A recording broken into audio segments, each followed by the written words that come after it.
and welcome to the business of gerontology. By now, you know who I am. If you don't, you need to go back and start over again. Hope you've read your syllabus. This first week in Business of Gero, we are going to get a little familiar with the field of social gerontology, and this is usually an upper elective senior gerontology course. I wouldn't normally do this, but I think I need to do this as a reminder for my senior level Gero students, but also for individuals that may have not had gerontology. Give them a little introduction to what gerontology is, some of the things we'll be looking for towards this semester. Remember, this week you have chapter summary due, you have your journal due, you have your discussion, and make sure you're reading aggressively ahead in the syllabus for some things that will be coming up. I always do pre-announcements or early announcements to try to get you keep you focused. So hopefully you'll remember that in this course and help you navigate through this course. This first lecture is coming out of a chapter, Aging and the Life course by Jill Quadagno, who's a good person to review or read in the Gero field. You'll see various of different authors come into this lecture. Remember, you don't need a textbook. I'm just uploading different things because I have such a compilation of things that I want to use in this course. This lecture is kind of laid back. You may see me adjust the camera, take a drink of water,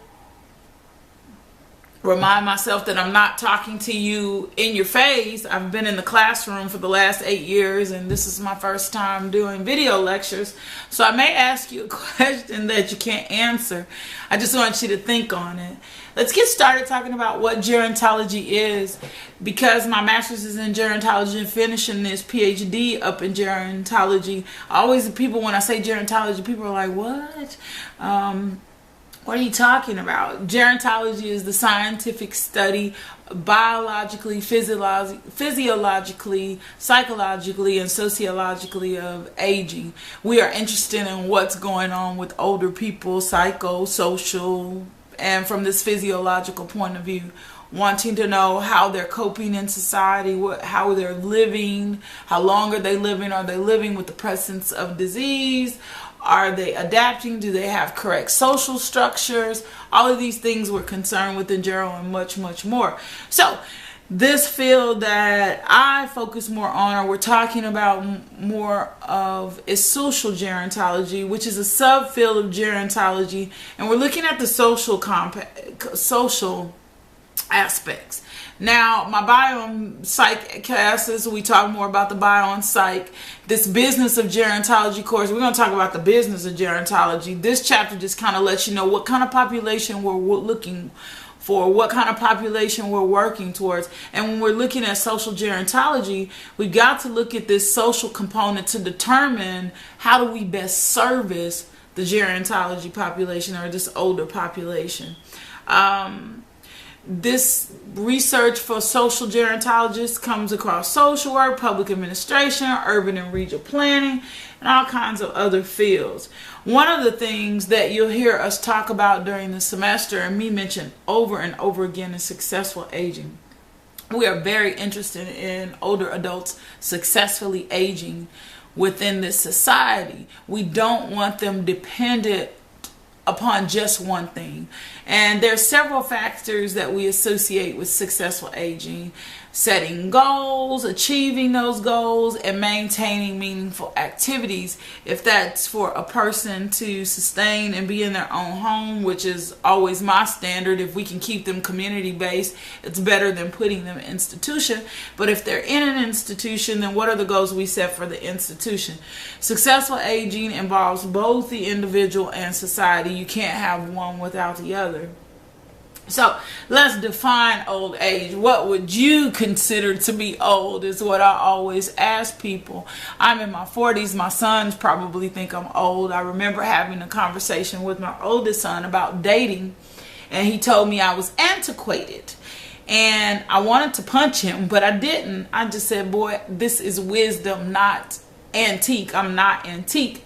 So we use some different functions to define old age. One being chronological age, 10, I'm 10 years old, 20 years old, 30, 40. Another we use is social roles. We define people as old according to social roles. Widow, grandfather, retiree. We typically think if someone has retired, then they're older, which that is changing, because individuals who enter the workforce at 20 and work 25 years could retire at 45. So we really have to watch that. Another thing is functional age, based on how people look and what they can do. Can they dress themselves? Can they feed themselves? Can they put on their clothes, their shoes? Those are some other things we look at. And then subjective age. How do they feel? The famous quote, I can't even think now. I don't know what I just had. You only look as old as you feel, or as old as you feel is what? It's subjective. One of my friends said the other day when I wished her a happy birthday that 40 was the new 20. So apparently she feels 20 even though she's 40. So that's a subjective age concept. We're also looking at cohorts and generations. These two terms are interchangeable. However, generations emphasize kinship linkages, and they're subject to historical changes, compositional differences, and structural changes. One of the other key things that we focus on in gerontology is ageism, which refers to a set of beliefs about the age. It's no different like being racist or classist or sexist. It involves discrimination and prejudice, and it usually involves stereotypes and ideas that we have about older people that may not really be truths. We try to get people out of believing stereotypes. Not all older people are miserly or mean or sick or don't have sex. I mean, there are all kinds of different things that go on with the older population. We cannot put them in one composition and say that's how everyone else is. And you wouldn't want to be stereotyped. I don't want to be stereotyped. So you have to consider that and think about that even when dealing with older adults. And of course, age discrimination occurs after ageism. So let's kind of get a profile of older Americans here. How older people are in good health right now. We're seeing that in the United States. The chance of being widowed is much greater for women than it is for men. Income and poverty. Overall improvements in the economic well-being of older adults has changed considerably, can change through marital status, through gender, through race.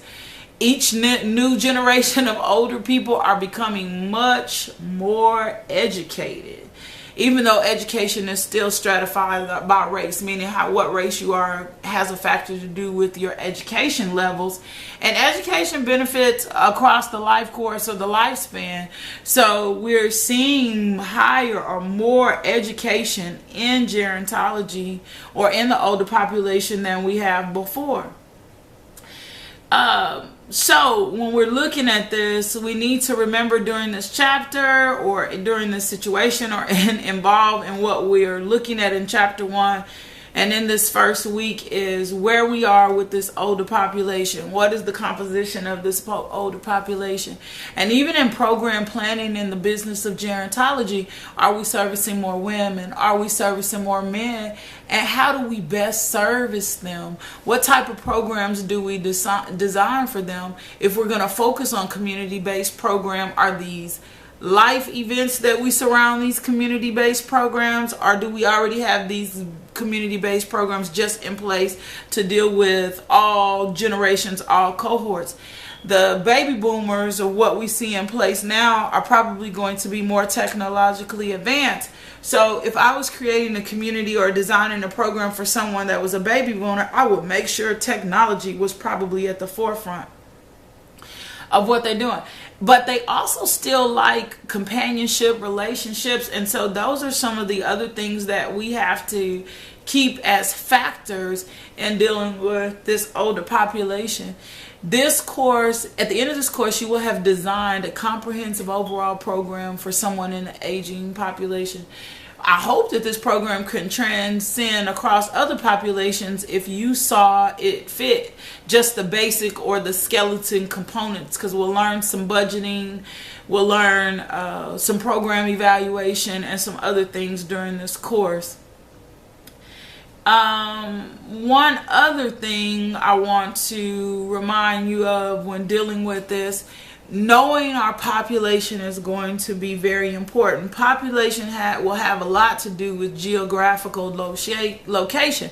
If we're going to build or design programs in areas where it's more rural, we have to be cognizant of things such as transportation, advertisement, media, and we have to do that overall in the gerontological population, but it's definitely important when we observe what's going on in this population and how the cohort or how the generation is affecting where the person is, what their belief system is, what historical changes have we seen occur over the year.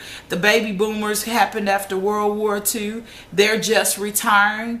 By 2020, which is just 6 years from now, 1 in every 5 persons will be somebody over age 65. So how do we support this generation? How do we deal with this population of individuals according to size? That's going to be massive. Way more older people than we had in the past. And so we've got to figure out how to develop programs that support this generation. Some individuals have family support. Some individuals don't have family support. If an individual doesn't have family support, then we need to design a program that gives them the support they need to help them successfully age.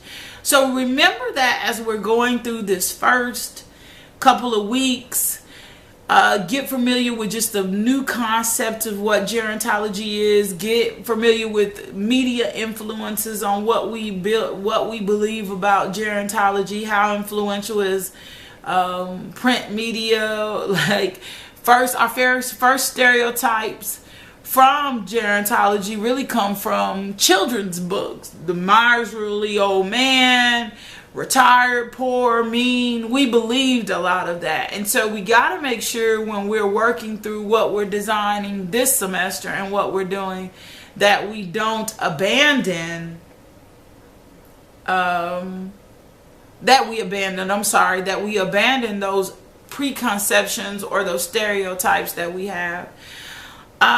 In recent status, among those 85 and older, 59% of men are married, but only 14% of women are married. Ask yourself why. Why is there such a significant gender difference in old age?